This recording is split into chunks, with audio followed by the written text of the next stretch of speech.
आप देख रहे हैं Indian horror TV Ashok Kumar के साथ। दोस्तों, यदि आप हमारे चैनल पर नए हैं तो हमारे चैनल को सब्सक्राइब कीजिए। तो आइए बढ़ते हैं आज की एक और दिल दहला देने वाली कहानी की ओर। दोस्तों, मेरा नाम राजीव है। रात के यहीं कोई 10 बजे होंगे। मैं ट्रेन से अपने घर जा रहा था। ट्रेन में बिल्कुल सन्नाटा छाया हुआ था। सभी पैसेंजर्स आराम की नींद ले रहे थे और अब मेरी भी आंखें भारी होने लग गई थी, इसलिए मैं भी अपनी आंखें बंद करके नींद के आगोश में सो चुका था।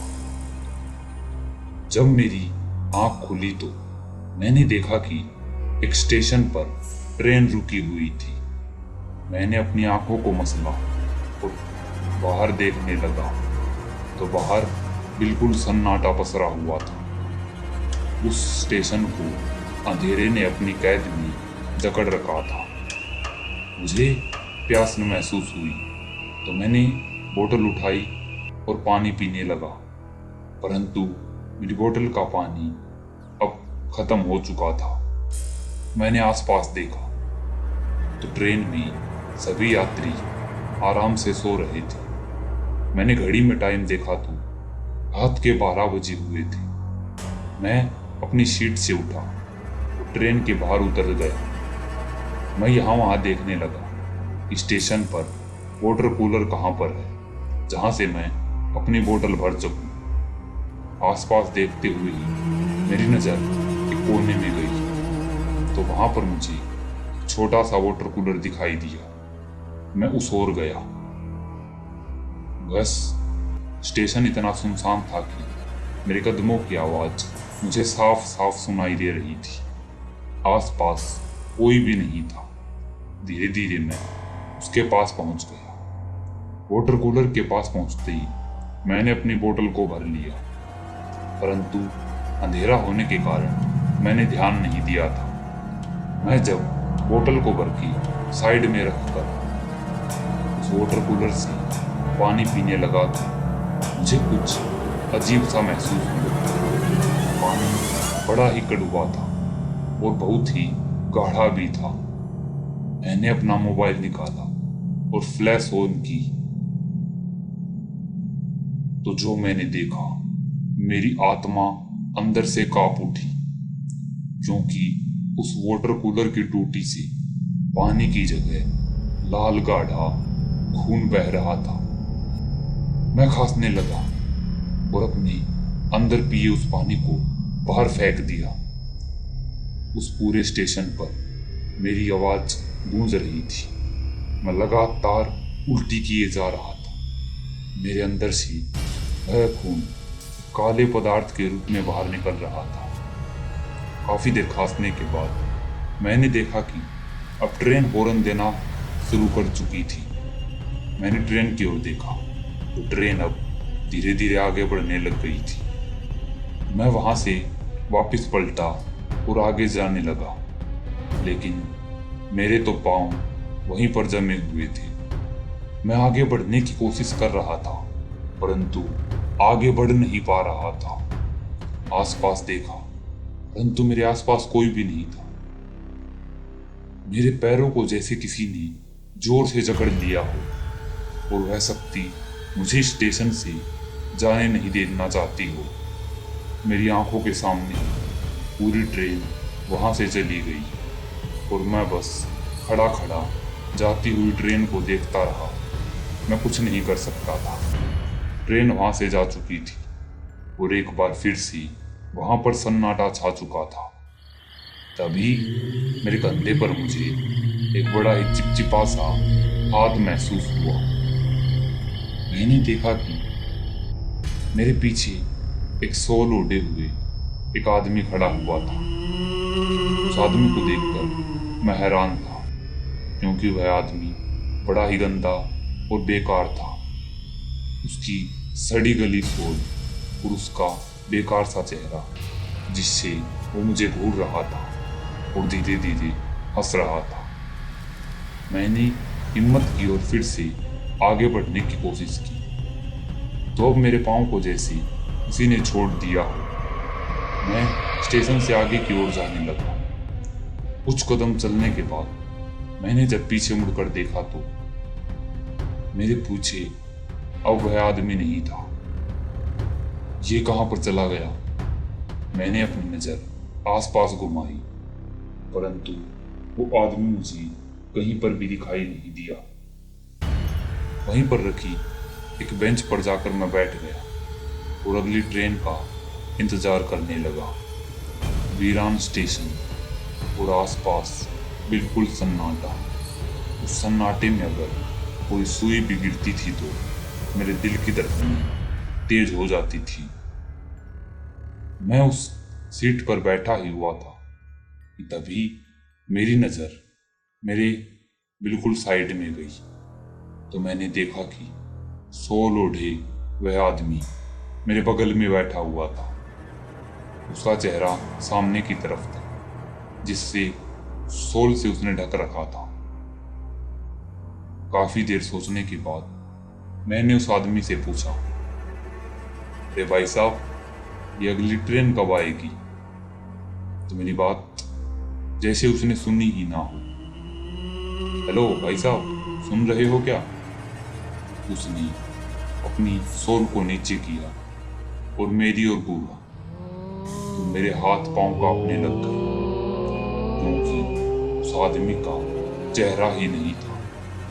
उसका चेहरा बिल्कुल सपाट था, ना आंखें थी, ना मुंह और ना ही नाक। मेरे तो हाथ पांव के रोंगटे खड़े हो चुके थे। फिर भी पता नहीं एक आवाज आई, यहाँ पर कोई भी ट्रेन नहीं आएगी, अब यहाँ पर सिर्फ तुम्हारी मौत आएगी। उसकी यह बात सुनकर मेरे हाथ पांव कांपने लग गए थे। मैं वहां से खड़ा हुआ और भागने लगा। भागते भागते मैं पीछे मुड़कर देख रहा था। वो आदमी अभी भी उस सीट पर बैठा मेरी तरफ देखकर ही हंस रहा था, मानो उसे ऐसा लग रहा था कि मैं कितना भी भाग लूं, परंतु इस स्टेशन से बाहर नहीं निकल सकता। काफी देर भागने के बाद मैं अब बहुत ज्यादा थक चुका था, परंतु वो स्टेशन खत्म होने का नाम ही नहीं ले रहा था। मेरी सांसें फूल चुकी थी। मैंने जब पीछे मुड़कर देखा तो उस सीट पर अब वह नहीं था। अचानक मेरे पीछे से एक आवाज आई, किसे ढूंढ रहे हो? मेरी आंखें खुली की खुली रह गई। मैंने जब पीछे मुड़कर देखा तो वह आदमी अब पीछे खड़ा हुआ था। उसकी सोल अब खून से लथपथ थी।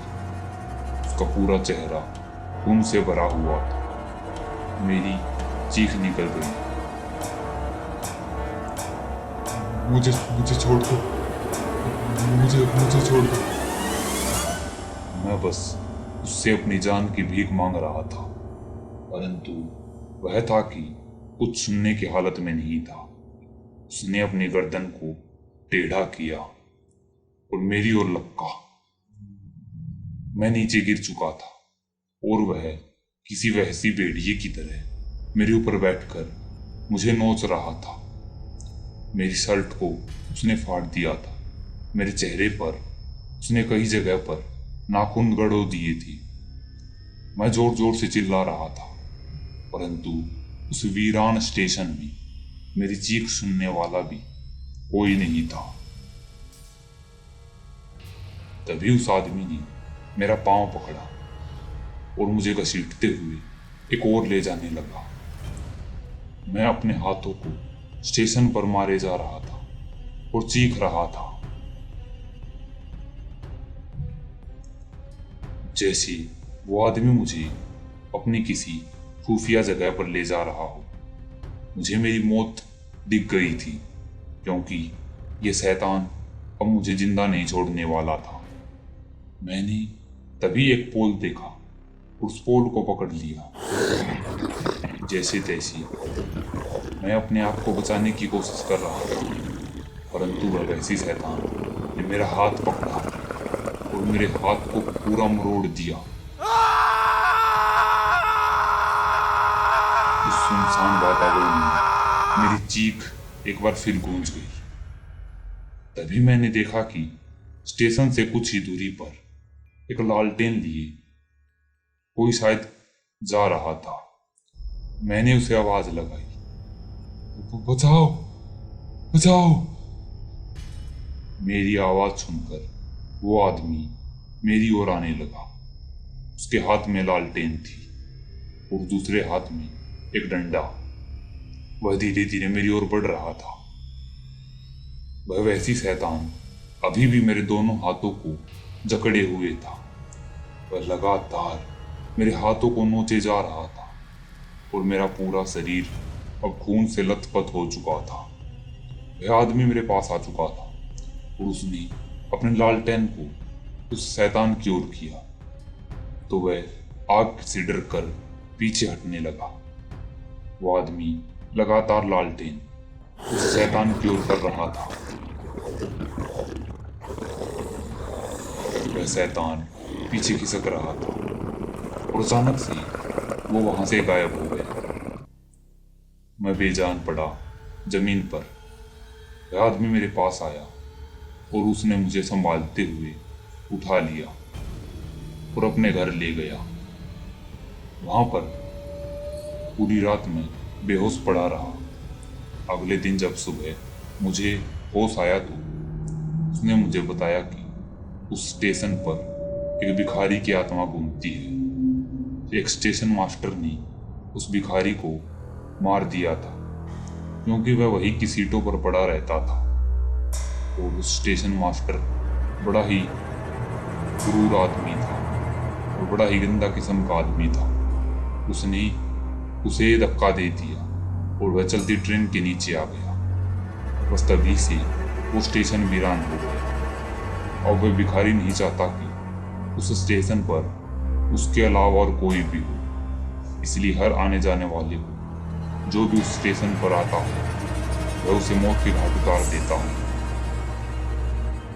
दोस्तों, उस दिन के बाद से मैंने कभी भी रात में ट्रेन में सफ़र नहीं किया क्योंकि जब भी मैं रात में ट्रेन में सफ़र करने की सोचता था तो मेरे सामने वही दृश्य घूमने लगता था।